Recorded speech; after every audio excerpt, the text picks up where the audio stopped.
सभी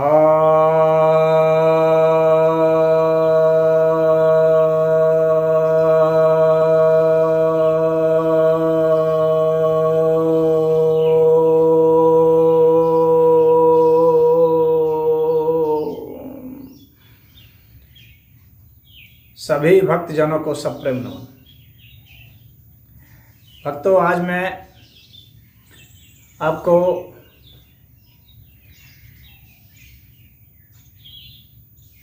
शुक्र ग्रह यदि कमज़ोर है आपकी कुंडली में, तो योग के द्वारा कैसे उसका निदान कर सकते हैं, इस विषय पर बताने जा रहा हूँ। शुक्र ग्रह जलीय तत्व का ग्रह है। यह स्त्री ग्रह माना जाता है और शुभ ग्रह माना जाता है, और दक्षिण पूर्व दिशा का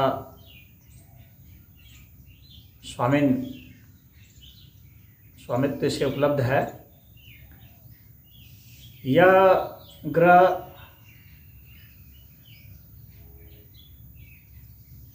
हमारे व्यक्तित्व के लिए काफ़ी महत्वपूर्ण होता है। हमारे में कवित्व भाव, हमारे में राजनीतिक क्षमता, ऐश्वर्य, भोग, संतान उत्पत्ति, काम वासना, सुख समृद्धि, वैभव, साहित्य, कला, गायन, संगीत, नृत्य और समाज में जितने भी सुख सुविधाएं हैं उनके प्राप्त करने और उसे भोगने की क्षमता का कारक ग्रह है। जितने अभिनय होते हैं, कलाकार होते हैं, उन सब का शुक्र ग्रह मजबूत होता है। उसके लिए चाहिए यह। और कुशल राजनीतिज्ञ होने के लिए, विशेषकर जिन्हें विपक्ष की राजनीति करनी है, उनके लिए, सत्ता पक्ष के विरुद्ध की जो राजनीति है, उनके लिए यह बहुत ही महत्वपूर्ण ग्रह होता है। यह हमारे स्वास्थ्य के लिए भी बहुत महत्वपूर्ण है। यह हमारे मुंह को, ओठ को, दांत को, गले को, फेफड़े को, मूत्र संबंधित जो स्थान हैं उन्हें, यानी लिंग योनि को प्रभावित करता है, प्रजनन केंद्र को प्रभावित करता है, गुर्दे को, प्रोस्टेट ग्रंथि को प्रभावित करता है, गर्भाशय को प्रभावित करने वाला यह है। तो जो जिनमें उन्माद की, विशेषकर कामोन्माद जो है, पागलपन, हिस्टीरिया का दौरा पड़ता है महिलाओं में, उसके लिए बहुत ज़रूरी है। धातु क्षीणता, मूत्र में दोष आ जाते हैं, रुक रुक के बहुमूत्र हो जाता है, खून आने लगता है टपक टपक करके, पुरुषों में अंडकोश की वृद्धि हो जाती है, शरीर में अन्य जो जलोदर संबंधित रोग हैं, सूजन हो जाना, बढ़ जाना, पैरों में सूजन हो जाना, हाथ पूरा शरीर में सूजन हो जाना, वह इसी की वजह से हो जाता है। नपुंसकता हो जाना, बांझपन हो जाना, मासिक धर्म में अनियमितता हो जाना, ये सब रोग इसमें होते हैं। इन सब स्थानों का कारक होता है यह, जब ये कमज़ोर पड़ जाए तब। अब ये कमज़ोर कब पड़ेगा? तो कमज़ोर तब पड़ेगा जब यह अपने नीच भाव में हो जाएगा। जैसे कि यह यदि कन्या राशि में है 27 डिग्री अंश पर तो नीच का होता है, और मीन राशि में है 27 डिग्री अंश पर ही तो उच्च का होता है। वहाँ बहुत अच्छा फल देता है, शुभ फल देता है। यह धर्म की जागृति के लिए भी बहुत अच्छा ग्रह है, और इसकी धर्म की जागृति जो है ध्यान मंत्र सिद्धि, यह है योग साधना सिद्धि इसके लिए है। तो यह उस क्षेत्र में काफ़ी महत्वपूर्ण भूमिका निभाता है।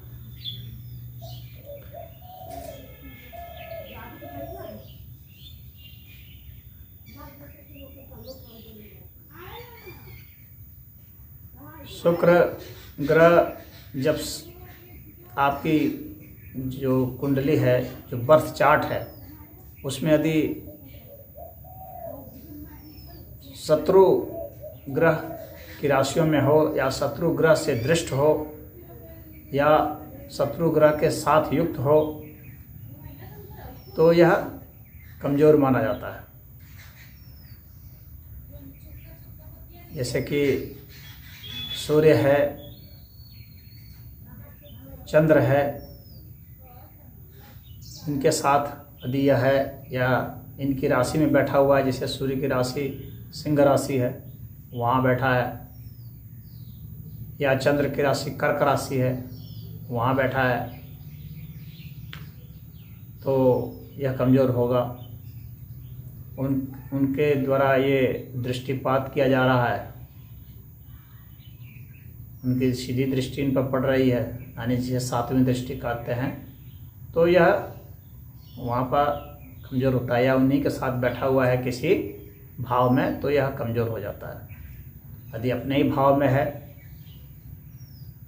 यानी कि वृष राशि में है या तुला राशि में है, तो वहाँ यह मजबूत माना जाता है, क्योंकि अपनी राशि में बैठा है।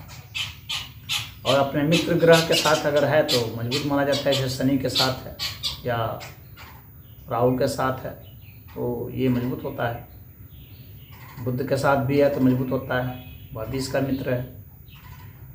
लेकिन यदि यह गुरु के साथ है और मंगल के साथ है, तो वह सम होता है, सम अवस्था होती है। हालांकि गुरु भी काफ़ी सबसे अधिक शुभ ग्रह माने जाते हैं, लेकिन शुक्र भी माने जाते हैं, और जिनमें दोनों ही अच्छे होंगे तो उनका बहुत ही अच्छा प्रभाव असर रहेगा। तो अब इसके लिए जब जहाँ तक ज्योतिष का मायने मतलब है, तो ये सब इसका अलग निदान बताते हैं। ज्योतिष विद्या के हिसाब से इसके लिए आपको हीरा धारण करना पड़ता है या जिरकन धारण करना पड़ता है। उन रत्नों को धारण करने से चांदी में या सफ़ेद सोना, जिसे प्लेटिनम भी कहते हैं, उसमें धारण किया जाता है, तो उसमें अच्छा असर आता है, इसका निदान हो जाता है। परंतु वे सब काफ़ी महत्वपूर्ण रत्न हैं और काफ़ी महंगे हैं, सब लोग नहीं खरीद सकते। और दूसरी बात है कि उनके प्रभाव दुष्प्रभाव का असर अलग अलग ज्योतिषाचार्य अलग अलग हिसाब से देते हैं, वह एक अलग विद्या है। लेकिन हम योग के द्वारा आज आपको बताने जा रहे हैं कि हम योग के द्वारा कैसे ये कर सकते हैं। वैसे शुक्र यह भी है कि अपनी राशि जो उसकी तुला है, उसमें यदि वह 0 से 15 डिग्री अंश पर है तो मूल त्रिकोण का होता है, वहाँ भी वह अच्छा माना जाता है, मजबूत माना जाता है। और जब यह कमजोरी स्थिति में होगा तो खैर बहुत तरह के रोग और सब ऐश्वर्य भोग खत्म कर देगा। ना वाहन होगा, ना मकान होगा, आदमी दर दर भटकता फिरेगा, चेहरा भी कुरूप हो जाएगा। जबकि शुक्र जिसका प्रभावी होता है बहुत सुंदर व्यक्तित्व का होता है, उसका चेहरा बहुत अच्छा होता है, मधुर गायन है, नृत्य संगीत सब चीज़ अच्छा होता है। तो इसे ठीक करने के लिए क्या क्या करना पड़ता है योग के द्वारा, आज मैं आपको वह बताने जा रहा हूँ। तो सबसे अच्छा इसका असर जो है वह आपको बता रहा हूँ। एक है भ्रामरी प्राणायाम, जो कि हमारे गले को, फेफड़े को और मस्तिष्क को, इन सबको मजबूत करता है। तो यह भ्रामरी प्राणायाम करने से जो वृष राशि का जो शुक्र है वह मजबूत होगा, वहाँ की कमजोरी दूर होती है। तो देखिए, भ्रामरी प्राणायाम बहुत आसान है। सांस भर लेंगे। किसी भी आसन को करने के लिए आप शौच क्रिया से पहले निवृत्त हो लेते हैं, और निवृत्त होने के बाद फिर खुले स्थान पर दरी, कंबल, मैट बिछा करके बैठ जाएंगे और खुले स्थान पर बैठेंगे जहाँ शुद्ध वायु का संचार हो। और उसके बाद सांस को भरेंगे। सांस को भरने के बाद आपको गुनगुनाना है, जैसे भौरे गुंजार करते हैं। तो आप किसी भी ध्यान आसन पर बैठ सकते हैं, जैसे कि पद्मासन, सिद्धासन, वज्रासन, सुखासन, स्वस्तिक आसन, इनमें से किसी में भी बैठ सकते हैं। अब इनके लिए तो अलग वीडियो पड़ा हुआ है इन आसनों का, तो वह आप जो है हमारे प्लेलिस्ट में जा कर के, आसनों के प्लेलिस्ट हैं, 2 प्लेलिस्ट हैं, उसमें देख सकते हैं। तो इनमें से बैठ करके आपको क्या करना है कि सांस जोर से भरना है और गुनगुनाना है।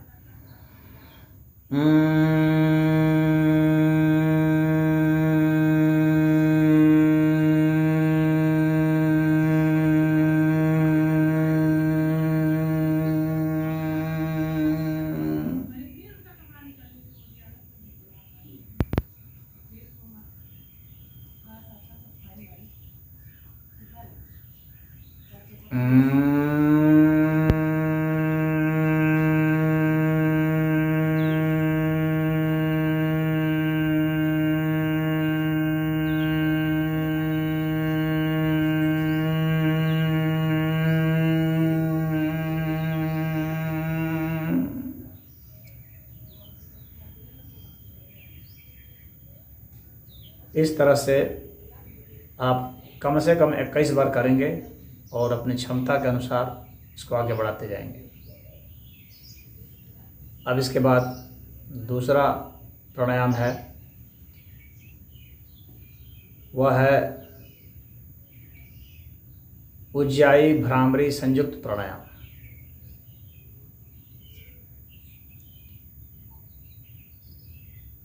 इसमें सांस भरते समय भी आवाज़ निकालते हैं गले से, और सांस छोड़ते समय जैसे अभी गुनगुना रहे थे इस तरह से आवाज़ निकलेगी।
इस तरह से आवाज़ निकालेंगे, 21 बार करेंगे। लेकिन कोई ज़रूरी नहीं है, शुरुआत में आप नहीं कर पाते हैं उतना, तो कम कम करके 2-4 करें, फिर उसको आगे बढ़ाते जाएं। 21 बार करें, तो 21 बार से आगे आपकी जितनी क्षमता होगी, जितना समय होगा, उसके हिसाब से आप करें। 108 बार आदर्श स्थिति होती है, लेकिन 21 बार भी पर्याप्त है आपके सुधार के। अब इसके बाद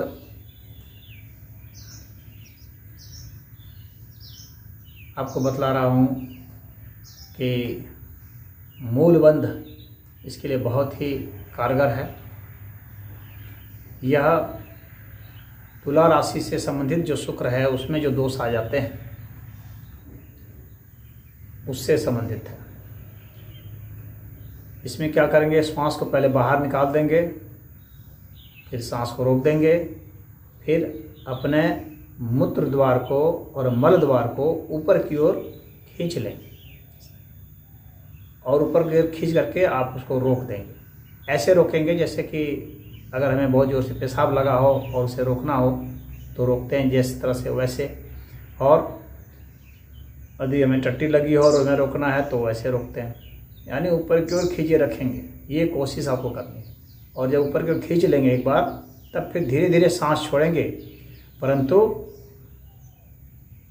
वह जो मांसपेशी खींच ले गई है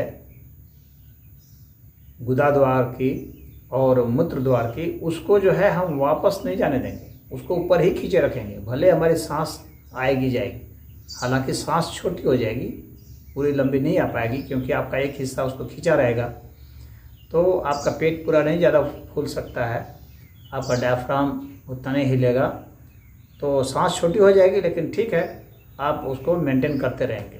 सांस आपको आएगी जाएगी धीमी धीमी, थोड़ी थोड़ी, और आप उसको उठाए रखेंगे ऊपर। तो आप इस, क्योंकि ये समझने वाली बात है, दिखाने वाली बात तो है नहीं, तो आप इसको समझ करके आप इसको उसी तरह से खींचेंगे। सांस को पहले छोड़ देंगे,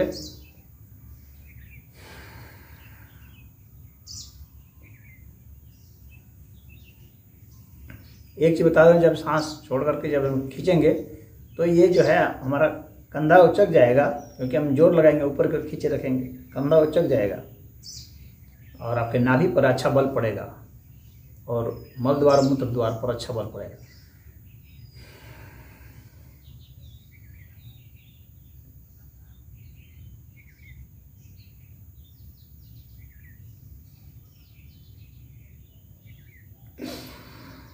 देखिए, मैं आसन इस तरह से लगाया हुआ हूँ, आप अच्छा से देख लें।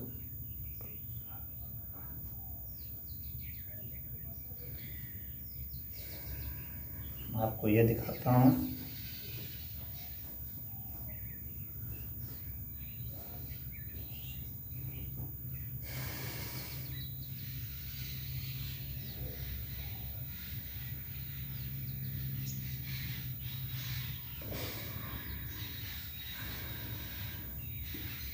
ऐसा आप 11 बार से शुरू करके 21 बार तक ले जाएंगे। इस तरह से आप कर पाएंगे। ऊपर की ओर खींचे रखेंगे, थामे रखेंगे जब तक थाम सकते हैं। तो मान लीजिए शुरुआत में आप थामे, आप थोड़ी देर में थक गए तो फिर रिलैक्स कर लीजिए, फिर उसके बाद सांस को छोड़िए, फिर भरिए, ऊपर की ओर खींच लीजिए, फिर सांस लेते रहिए, छोड़ते रहिए, और उसमें मान लीजिए कि थोड़ी देर कर पाए, थक गए, फिर छोड़ दीजिए। इस तरह से आप क्रमशः करते जाएंगे। और श्रेष्ठ तो वह है कि आप एक ही बार में 15 मिनट 10 मिनट तक हासिल कर लें, तो वह अति उत्तम है। तो उससे ये दोष दूर हो जाते हैं। अब इसके बाद आपको बतला रहा हूँ उड्डयन बंध, जो इसके लिए बहुत महत्वपूर्ण है। इसमें सांस को बाहर निकाल देते हैं, सांस को छोड़ देते हैं यानी रेचक क्रिया करते हैं, फिर सांस को रोक देते हैं यानी कुंभक करते हैं। इसके बाद पेट को ढीला छोड़ते हैं और उसके बाद भीतर की जो थोड़ी बहुत हवा बची रहती है उसकी ताकत से इसको सटक लेंगे, ऊपर इवैक्यूएट कर देते हैं। मांसपेशियों की ताकत से आपको नहीं खींचना है, बल्कि हवा की ताकत से उसको खींचना है ऊपर, जैसे कि यहाँ गड्ढा बन जाए, वह उड्डयन बंध कहलाता है। तो वह भी शुक्र दोष को दूर करता है।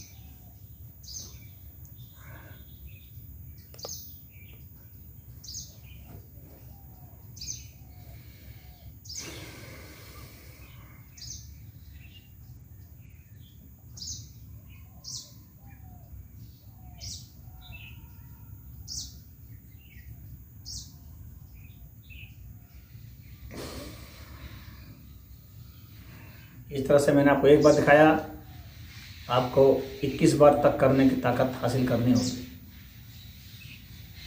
इसके बाद अग्निसार प्राणायाम है। जिस तरह से उद्यान किया था इसी तरह से करेंगे। सांस को बाहर निकाल के छोड़ देंगे और पेट को ऊपर ले जाएंगे, फिर छोड़ेंगे नीचे, ऊपर नीचे होता रहेगा।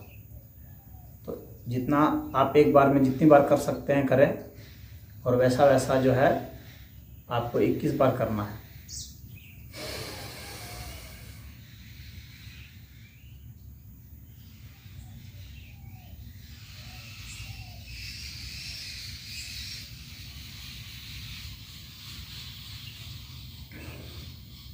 ऐसा मैंने एक बार करके दिखाया, ऐसा 21 बार करना है। एक ही दिन में आप चले जाएं 21 बार, कोई ज़रूरी नहीं है।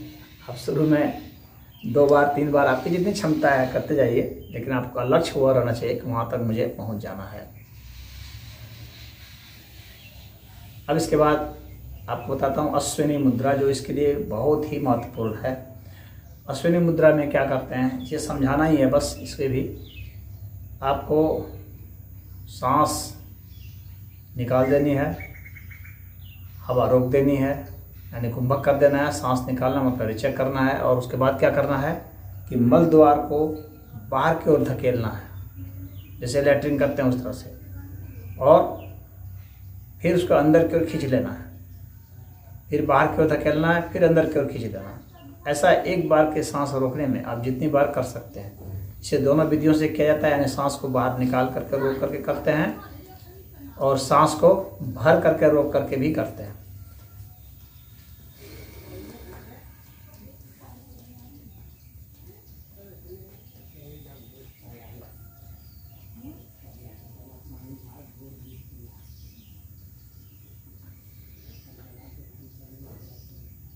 जिस तरह से आपने अश्व को देखा होगा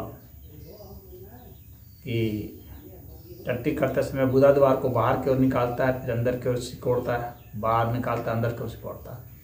उस तरह से गुदा द्वार को बाहर की ओर निकालना है, अंदर की ओर सिकोड़ना है, बाहर की ओर निकालना, अंदर की ओर सिकोड़ना है। इस तरह से लगातार करते जाना। और यह जो है आपको 21 बार तक करने की ताकत हासिल करनी है। इसको अश्विनी मुद्रा कहते हैं। अब इसके बाद आपको महाबंध बतला रहा हूँ। महाबंध में हम लोग जीभ को ऊपर की ओर पलट लेते हैं, इसे खेचरी मुद्रा कहते हैं। ऊपर की ओर जीभ कर लिए, सांस छोड़ते हुए दाढ़ी को यहाँ सटा दें, इसे जालंधर कहते हैं, जालंधर बंद। तो खेचरी मुद्रा लगाए फिर जालंधर बंद किए। इसके बाद जैसे उद्यान बंद बताया था उसको करेंगे। यानी सांस को जो बाहर निकाले हैं, सांस को रोके हुए हैं, पेट को ऊपर की ओर खींच लेंगे, और उसके साथ जो है जैसे मूल बंद बताया था उस तरह से मूल बंद लगा लेंगे। तो पहले खिचड़ी लगा लिए, सांस को छोड़े,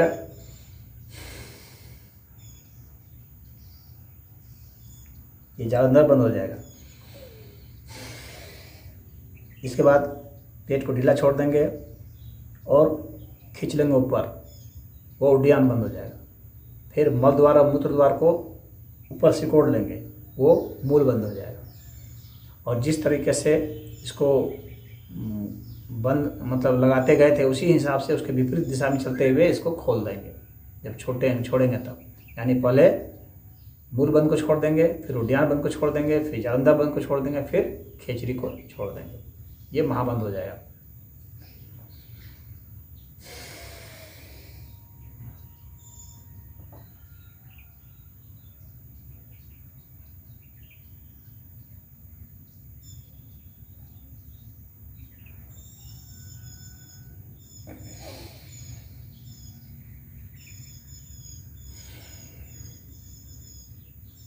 ऐसा 21 बार आपको करना है। शुरुआत में जितनी बार कर सकते हैं 2-4 बार, फिर धीरे धीरे आगे बढ़ाते जाएंगे। तो यह मुद्रा हो गई। अब इसके बाद आपको बता रहा हूँ शिवलिंग मुद्रा।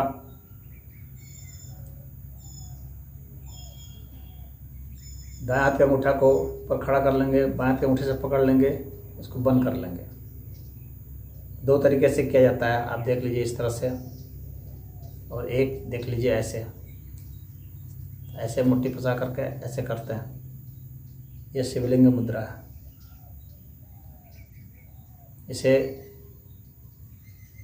आपको 10 मिनट से लेके 15 मिनट तक करने की ताकत हासिल करनी पड़ेगी।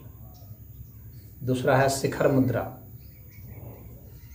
अंगूठा खड़ा रहेगा और उंगलियां सब मुड़ी रहेंगी।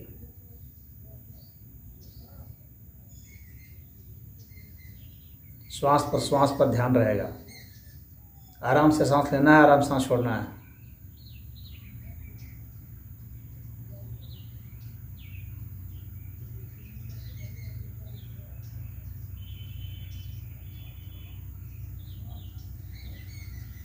आप इसको मूल बंद लगा करके भी कर सकते हैं। तो यह जो शिखर मुद्रा है मूल बंद के साथ भी की जाती है, और जब श्वास प्रश्वास आप ले रहे हैं तो ओम शं शुक्राय नमः आप इसका उच्चारण कर सकते हैं। अब इसके बाद, और ये उच्चारण जो होगा जितना मन ही मन होगा, और जितनी लंबी सांस आएगी जाएगी उतनी ही लंबी आपका जो है ये उच्चारण भी होना चाहिए। अब इसके बाद आपको बतला रहा हूँ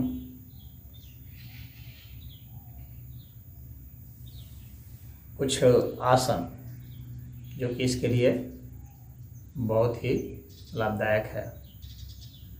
तो उसमें से एक है पार्वती आसन। तो पार्वती आसन के लिए आपको क्या करना है कि दोनों पैरों को सटा लेना है। इस तरीके से दोनों पैरों को सटा लेंगे और इसको नज़दीक ले आएंगे। फिर इसके ऊपर हम बैठ जाएंगे, हाथ पीछे रखेंगे और इसके ऊपर बैठ जाएंगे।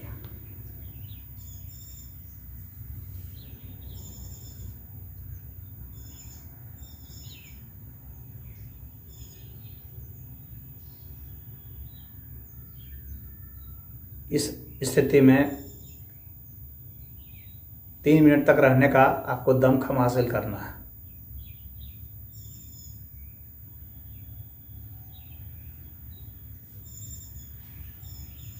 अब इसके बाद है गर्भासन।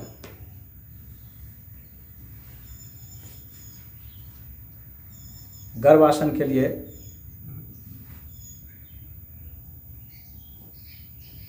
आपको पैरों को अपना मोड़ लेना है, जांघ पर रख लेना है और पैरों के बीच से इस तरह से आपको हाथ अपना निकाल लेना है। फिर इस हाथ से इस पैर को उधर उठा लिए।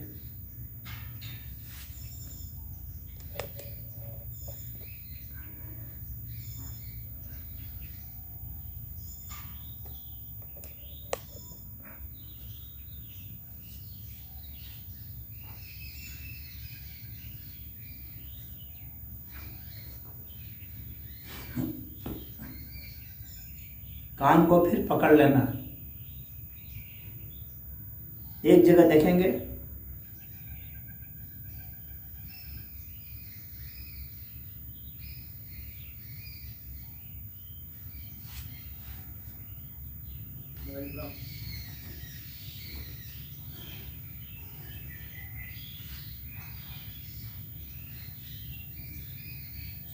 एक से 3 मिनट तक रहने की शक्ति हासिल करनी है।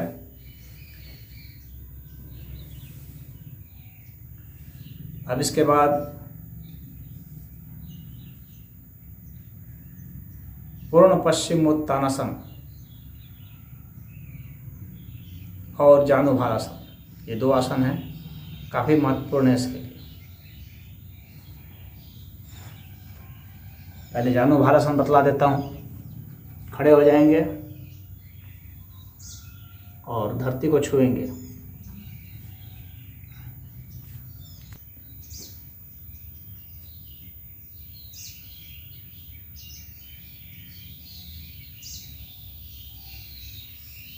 फिर इसे मोड़ लेंगे। घुटने पर ध्यान रहे, घुटना मुड़ना नहीं चाहिए।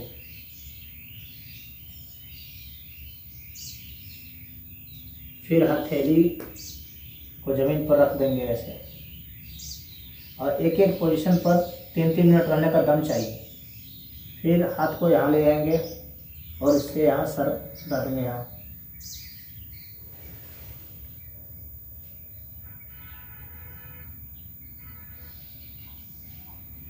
फिर दोनों हाथों से पैर को पीछे से पकड़ लेंगे और यहाँ सटा देंगे सर।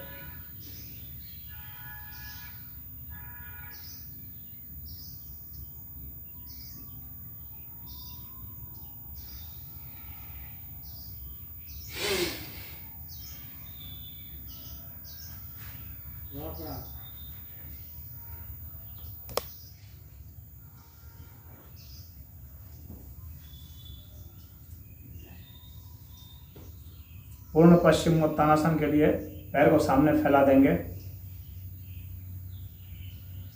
और दोनों हाथों से इसे पकड़ लेना है इस तरह, और चेहरे को यहाँ सटा देंगे सामने में।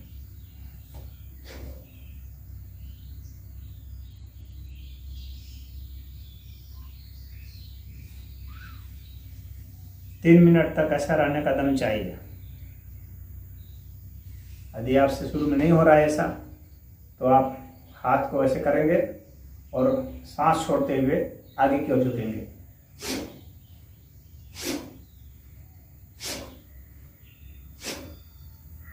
इस तरह से आप पूरा बल लगाएंगे आगे की ओर। आपकी कलाई तलवे के पार हो जानी चाहिए। आपका पहला लक्ष्य यह होना चाहिए। जब इस लक्ष्य को पूरा आप कर लेते हैं, तब इसको ऐसे करके फंसा लेंगे और तब पार करेंगे, तब इसे पकड़ेंगे। ये पूर्ण पश्चिमोत्तानासन है। आप पश्चिमोत्तानासन भी कर सकते हैं। इसमें दोनों उंगलियों से अंगूठे को पकड़ लेंगे, केवनी जमीन से सट जाएगी। ये थोड़ा सा आसान है, आप चाहें तो पहले इसी को कर लें। जब इसको करने का दम हो जाएगा तब उसको आप करेंगे।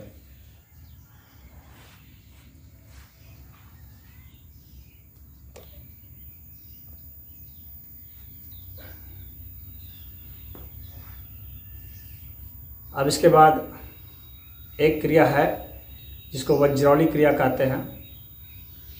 तो यह वज्रौली क्रिया का भी हमारा वीडियो पड़ा हुआ है, आप उसमें चाहें तो देख सकते हैं। वज्रौली क्रिया में गुदा द्वार को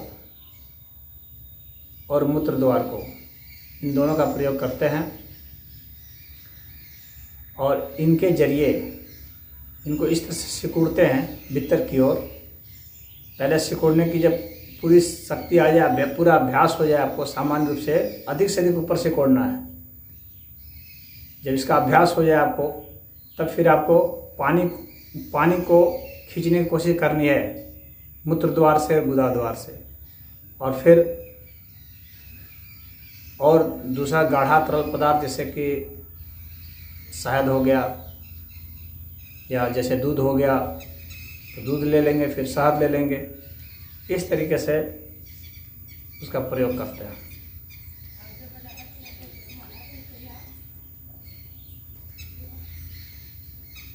अब यह वज्रौली मुद्रा थोड़ा सा कठिन मुद्रा है, लेकिन कोई ज़रूरी नहीं है कि आप अगर इसे नहीं कर पाएँ तो भी आपका शुक्र ग्रह दोष दूर होगा। जो अन्य मुद्राएं मैंने बताई है उनके जरिए भी। अब इसके बाद एक है नौली क्रिया, जिसमें कि जैसे उद्यान बंद करते हैं उसमें सांस को उसी तरह से बाहर निकाल के सांस को रोक देंगे, यानी कुंभक करेंगे, और जो बची थोड़ी सी हवा होती है उसी के जरिए जो है बीच की जो नली होती है पेट की उसको बाहर निकाल देंगे और फिर उसको घुमाते हैं, बाएं से दाएं घुमाएंगे सांस रोक करके, फिर उसके बाद अगली बार इसी क्रिया करके दाएं से बाएं घुमाएंगे, और ऐसा 11 बार करते हैं। और ये जो आसन मैंने बताया था इसको आपको 3 मिनट तक रुकने का दमखम चाहिए होता है। तो नॉली बता देता हूँ।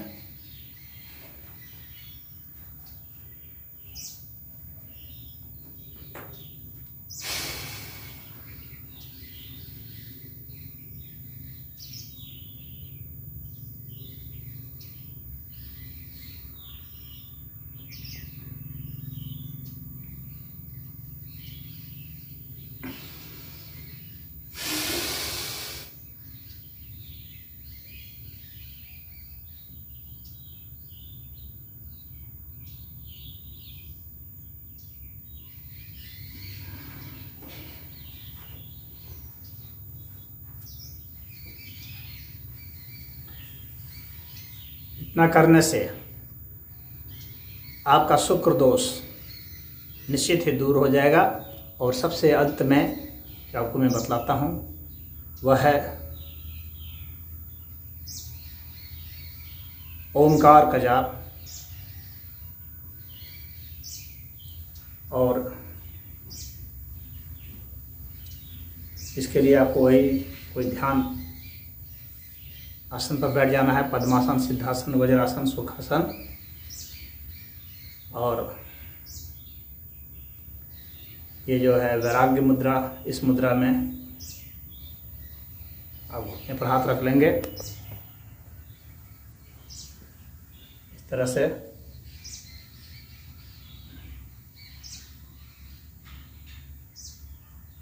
सांस भर करके ओम का उच्चारण करना है। और आपका एक जब बार का जो उच्चारण होगा वो 16 सेकंड से कम नहीं होना चाहिए। यदि कम है तो आपको धीरे धीरे अभ्यास बढ़ाना पड़ेगा। 16 सेकंड के जब पार जाएगा तभी आप समझना कि आप इसको सही तरीके से कर रहे हो।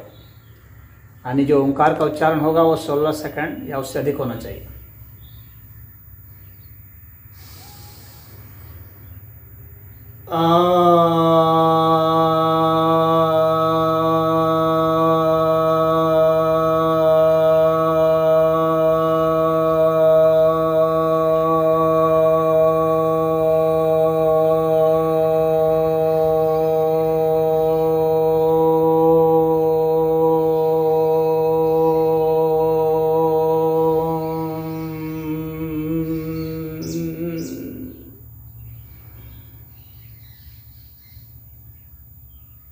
ऐसा आपको 21 बार करना चाहिए।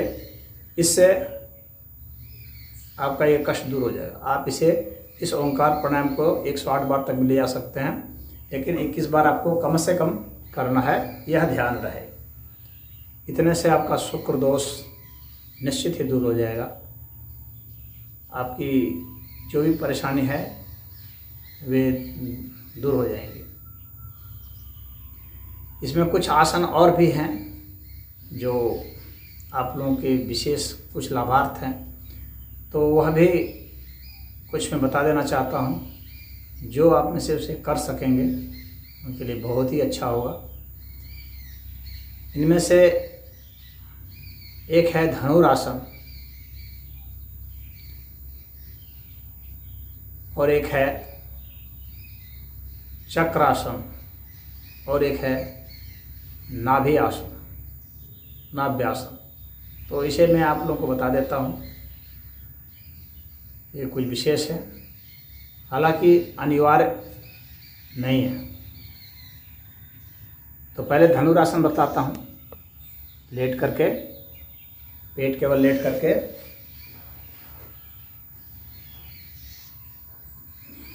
दोनों हाथों से पैर को पकड़ लेंगे और पैर की ताकत से हाथ को खींचेंगे।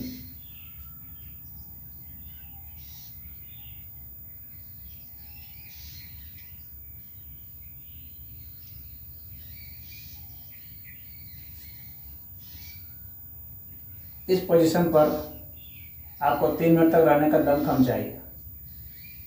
अब इसके बाद आपको नाभ्यासन बतला दे रहा हूँ।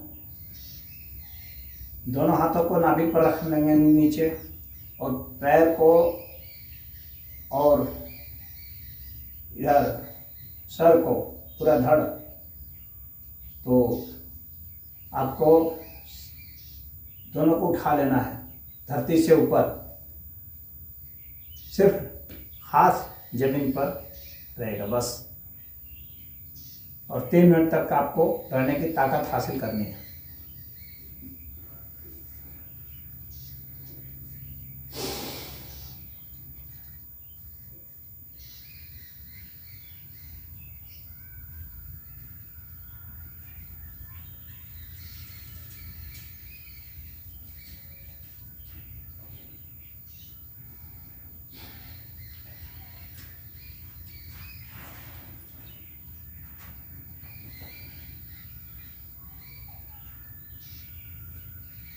अब इसके बाद चक्रासन है। लेट जाएंगे, दोनों हाथों को पीछे कर लेंगे और उठा लेंगे शरीर को।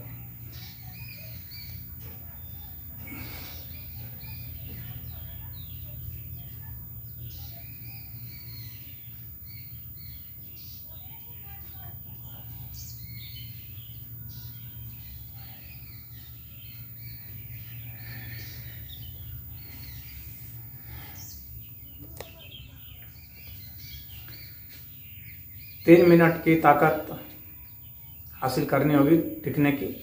इतना होने पर आपका शुक्र दोष पूरा दूर हो जाएगा। आपको सफ़ेद वस्त्र, मलमल का, रेशम का धारण करना चाहिए, और अपने घर के जो पेंट आपने करवाए होंगे उसमें भी आपको सफ़ेद रंग का प्रयोग करना चाहिए। इससे आपका शुक्र दोष दूर होगा। और दूध का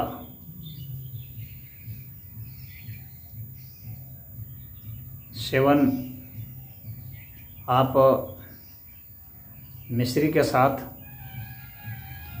लावा के साथ, अश्वगंध के साथ,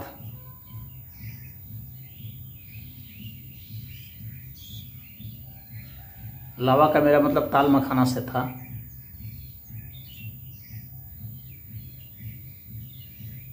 और सफ़ेद मूसली के साथ, इनको बराबर मात्रा में ले लें आप। और शतावर, सफ़ेद मूसली, शतावर, अश्वगंध, ताल मखाना, इनको लेकर के दूध में डाल करके मिश्री अपने स्वाद के हिसाब से, अपने स्वाद के हिसाब से मिश्री को डाल करके आप प्रतिदिन इसे सेवन करें। अगर एक एक कप भी आप पीते हैं सुबह शाम, खाना खाने के बाद, भोजन के बाद लिया करें, ये ध्यान रहे, तो आपका शुक्र दोष निश्चित ही दूर होगा। ओम।